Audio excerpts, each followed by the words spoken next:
Check this out. What happens when the loudest voice challenging black identity politics is black? And not just black, but Southern-born, preacher-trained, and ready to tell you straight-faced that women shouldn't vote, racism doesn't exist, and that anger is the real sin. That's Jesse Lee Peterson. And love him or loathe him, he's part of the conversation. Today, we're not just dissecting Jesse, we're unpacking what his platform reveals about media, masculinity, and the fragile state of ideological honesty. This is the Marc perspective. Let's get to it.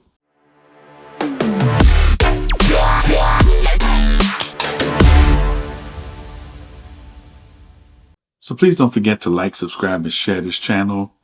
Right now I'm at 225. I did start off at 36, but now I'm at 225. And I need to reach 500 with some good view time, so that way I can offer more for my subscribers. We can have live debates, chats, things like that. Your help can help me.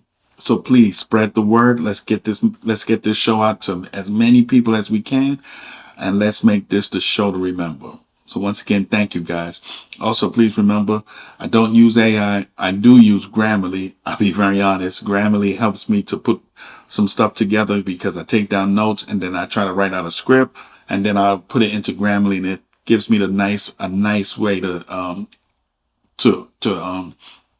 say this. So I truly appreciate Grammarly, and I would recommend Grammarly to anybody who's a speech writer, need it for school. I used it in college. Best thing on the planet. So remember, Grammarly is the place to go. But right now, let's talk about Jesse Lee Peterson. Who is this guy? I mean, he is something else. So let's start at the beginning. Midway, Alabama, 1949. Jim Crow laws in full effect. Segregation, not just policy, but oxygen. Jesse Lee Peterson is raised by his grandmother in a time and place where racial trauma is baked into the soil. He grows up angry by his own admission, angry at injustice, angry at his absent father, angry, he says, at his mother. That resentment becomes a lifelong theme in his message. The mother wound as the root of spiritual decay. But that's not where his story ends. It's where it pivots. In the 90s, Peterson found spiritual mentorship under radio preacher Roy Masters, a figure known for combining Christian teachings with psychological introspection. Jesse's anger, he claims, dissolved. What rose from its ashes? A man who believes racism doesn't exist, only moral failure does. He founded Bond, the brotherhood organization of a new destiny, with a mission to rebuild men. But it's not just community work, it's ideological warfare. He began hosting radio shows, engaging guests with the tone of a father scolding his lost children. And then the catchphrases came. Beta male, amazing, women should not vote. Suddenly, he wasn't just a preacher, he was a meme. But don't be fooled. Behind the deadpan delivery and ironic inflection is a man who believes his mission is divine. Peterson sees culture not as a place to debate, but as a battlefield of spiritual life versus decay. And he's the general, armed with biblical references, pop psychology, and cultural provocations. This isn't just some fringe figure yelling from the margins. Jesse Lee Peterson is a product of America and a mirror to its contradictions. His audience, wide-ranging, disillusioned conservatives, curious centrists, and even black youth who, right or wrong, find something real in his rejection of victimhood. So, who is Jesse Lee Peterson? A healer or a heretic? A truth teller or a troll? A cultural exorcist or just another guy with a microphone? Let's keep peeling the layers. Do you believe that black people should receive reparations? Yes. You know, why? They didn't earn it. Why should they receive it? I think working on those plantations for 400 years is None of them worked on a plantation. Earned enough. What do you mean? None of them worked on a plantation. I didn't particularly work on the None plantation, of the but I people had were begging ancestors for it. who did. None of the blacks were begging I've for had ancestors who did. it. And how much should they get? That I have no idea. I don't Amazing. know, but we can determine a reasonable amount. Let's do this. Would you be in support of endowing black colleges to the level of, say, Harvard? No, they've already done it with the black schools. Do you wish you had white privilege? I think every black person wishes that they had white privilege. Do you wish if you I had had white privilege, I'd be a U.S. Senator today. Do you wish you had white privilege? Yeah, sure, why not? I'll take white privilege, why not? I'd probably be a senator. Why don't you, if you people are so unhappy with America and you call yourselves African American, mommy Africa, right? Why don't you go back to your country? Well, first of all, because black folk are the owners of the whole planet, everywhere belongs to us. And you can't say because you criticize, that makes you the most patriotic because you criticize so that America correct itself. I'm the most patriotic person you'll ever find because I want America to correct herself. That's amazing. And correcting herself mean to do what? Correct herself meaning to stop murdering us, to cease and desist killing us, cease and desist raping and robbing, cease and desist the unjust incarcerating of our people, cease and desist flooding our communities with drugs and alcohol, cease and desist poisoning our waters, cease and desist holding on to resources that never belonged to them in the first place and for benefiting from those things. Those are the things that I want them to do. And to, you know what? Show us the money. Show me the money. See, I told you want money. Yes, Begging because for it money. belongs to us. There you go, It belongs begging to for us. money. Pastor Jesse Lee Peterson, founder and president of Bond, B-O-N-D, and host of JLP Show and The Fallen State. Pastor Peterson, good day. Welcome to Indisputable. Thank you for having me on. I appreciate it. Sir, you all have a celebration coming up next month. Are you not the founder of White History Month, I think, which starts in July? Yeah, we're going to be celebrating our 4th year of White History Month in July. And the reason that we started it in July is because if you notice, July just feels white. Yeah. You know, it's summertime, vacation time, relaxing time, reflecting time, and appreciating the greatest country on this side of heaven. Gotcha. And so we're recognizing that and showing our appreciation for it. I think it's important for people to know you're not a comedian. What you're saying, right? What you're saying, this is actually you. You do this. You're the founder of White History Month. Yes. You've also been very critical of Juneteenth. You have called it a fake holiday, but you want to make sure that everyone supports White History Month. I do want to have a policy discussion with you about the George Floyd Policing and Accountability Act. I'm going to attempt to have that policy discussion with you. Do you agree or disagree with the George Floyd Policing and Accountability Act? I totally disagree because, as we all know, George Floyd was a black, unemployed drug addict with a criminal record. And I just think... let's first of all, let's clear something up, sir. You really should be ashamed of yourself. You call yourself a Christian pastor. George Floyd is dead. It's his fault. He's dead because a cop killed him. No, he's dead because he was a drug addict. My question to you, and that's adverse to the evidence, by the way, what you just said. My question to you was about policy. So let me ask you, what in the policy of the George Floyd Policing Act do you disagree with? The whole idea. Which part of the policy? Jesse. Blaming the cops and no responsibility Jesse, I'm for the asking blacks. you, what part of the policy is written? You can find it at congress.gov.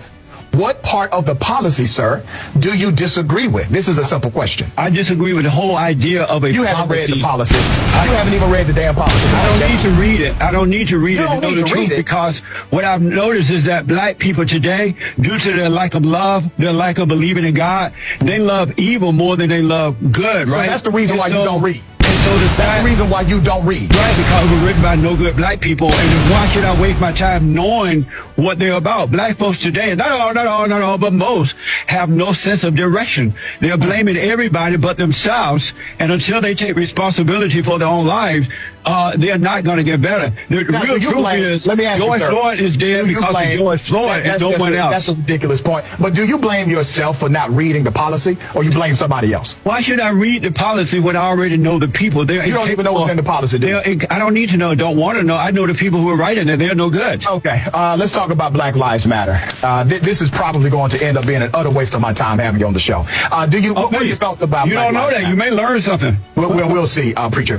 What is it about Black Lives Matter that you disagree with fundamentally? Black Lives Matter was founded by a bunch of fat black radical lesbians. Okay. And who All hate right, God, get this clown off my show. I appreciate you. who Thank you. hate God, who Point will the blacks stop begging and blaming?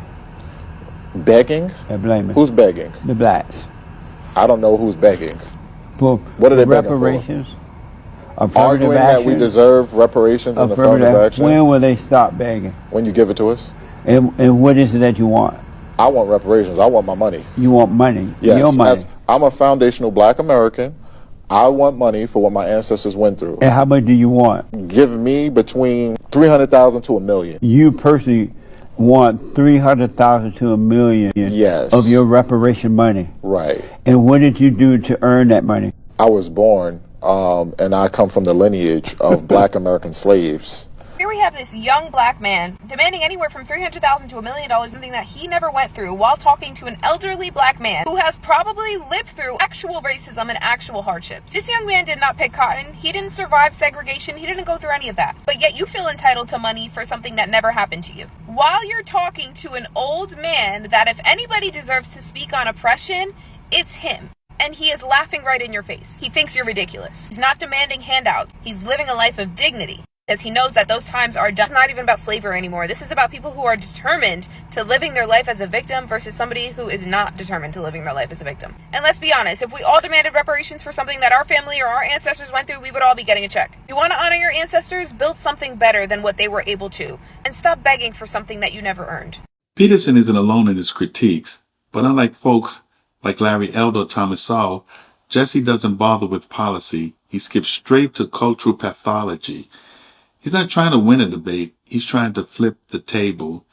To some conservatives, he's a truth teller, unafraid to break the mold. To others, especially Black audiences, he's seen as a dangerous echo of minstrel tropes repackaged in a tailored suit. So here's the real question. Is he a legitimate critique of leftist orthodoxy or the right wing's comfort token? When we came over here in slave ships, was that racism? No. That wasn't wasn't? racism? He just playing. Why do you What say kind of that? show we on, yo?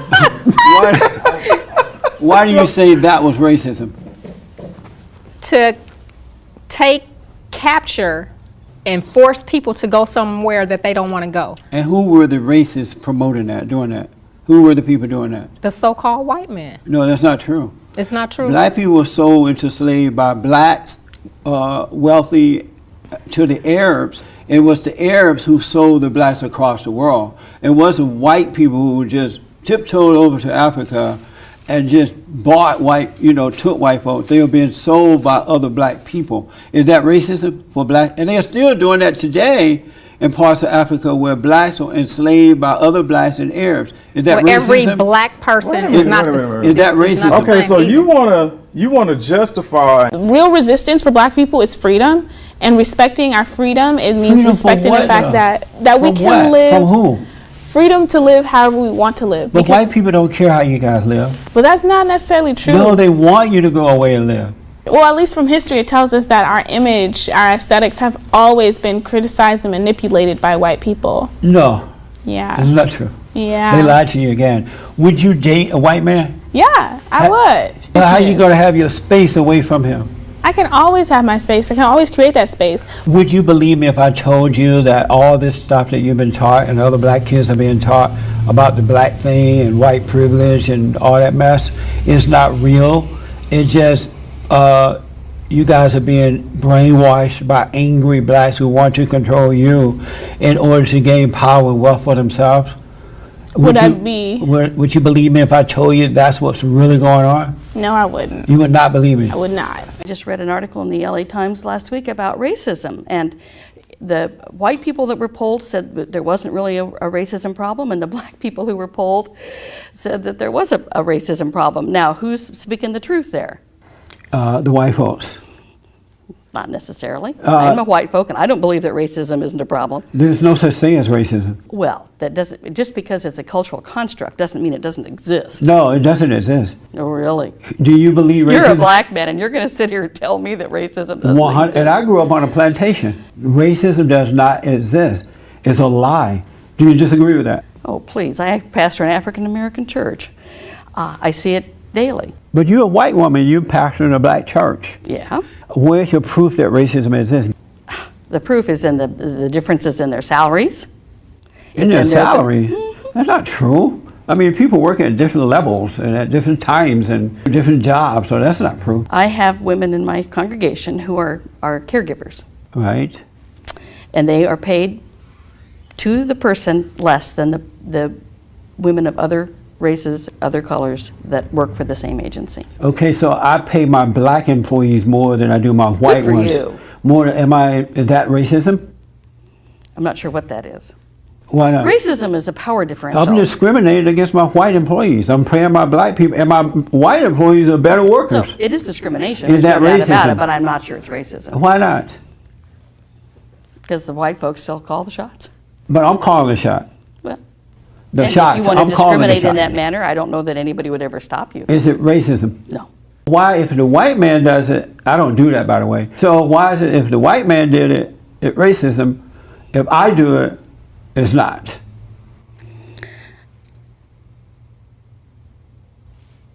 Because, You know, I used to be like the others, think that the white man was holding me back, just not believing in myself, thinking, you know, I can never get a good paying job or anything because the white man wants it all for himself and they want to see us being held back. I used to listen to Public Enemy and, you know, that slave mentality, I call it now slave mentality music.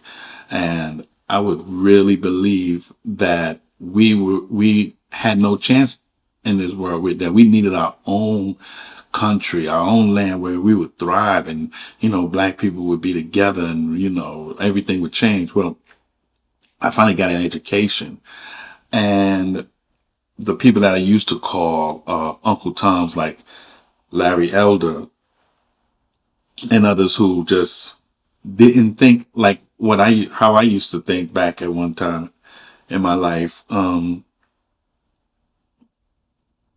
As I got an education, I started to realize that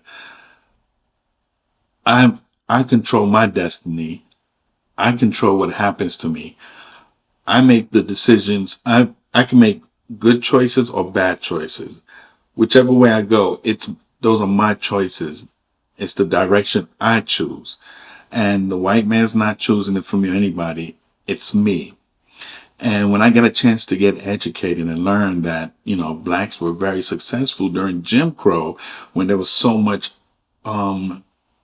obstacles that blacks had to go through, I realized that no, things they're not what I thought it was.